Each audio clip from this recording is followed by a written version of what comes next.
Oh ya, sebelumnya ini merupakan kota yang mendatang sedikit kuat hari autis dunia. Jadi setiap bulan April itu beberapa waktu yang lalu tuh baru saja mengeluarkan hari autis dunia.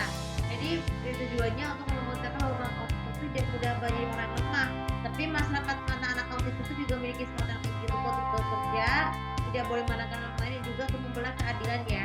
Jadi mereka ada manusia yang normal itu bagi autis itu sangat penting sekali dilakukan agar bisa menjadi pertemanan yang baik dan juga untuk mengetahui perbedaan.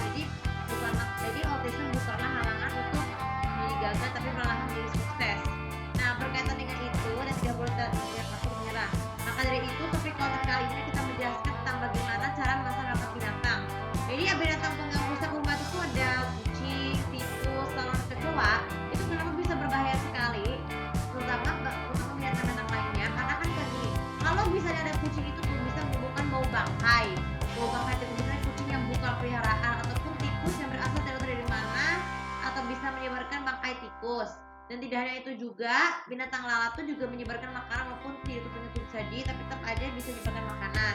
Dan yang terakhir adalah laron. Jadi laron yang berterbangan itu tuh biasanya tuh akan mengganggu mengganggu biasanya ketika lampunya tidak selalu dimatikan ketika akan tidur. Nah, bagaimana cara untuk memasarkan binatang? Pertama, untuk kucing, pastikan harus beli terlebih dahulu umpan makanannya.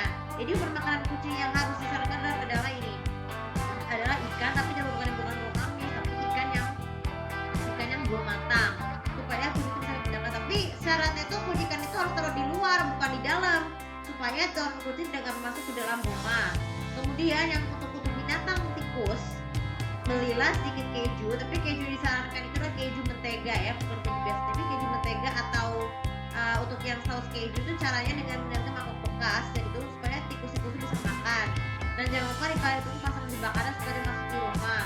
Untuk lalat, makanan tunggu saji yang disarankan itu tunggu saji yang kuat, terus tidak boleh gampang dibuka, ataupun dengan makanan yang kuantitas tersebut itu juga harus ditutup dengan rapi supaya lalat tidak mudah masuk. Yang keempat, untuk binatang lalat tuh bersihkan lampu tersebut tuh, pasang lampu yang khusus di dalam lalat itu, matikan lampu khusus. Jadi matikan lampu biasa tuh karena lalat itu suka muncul di malam hari ya, tapi kan suka cahaya. Tapi salah satu yang tepat adalah nyalakanlah lampu, pasang untuk pada papan ini, pasang menangkap dengan saja suruh atau minta kepada orang yang berudah malam untuk menangkap laron ya, karena menangkap laron itu sangat penting sekali supaya tidak masuk.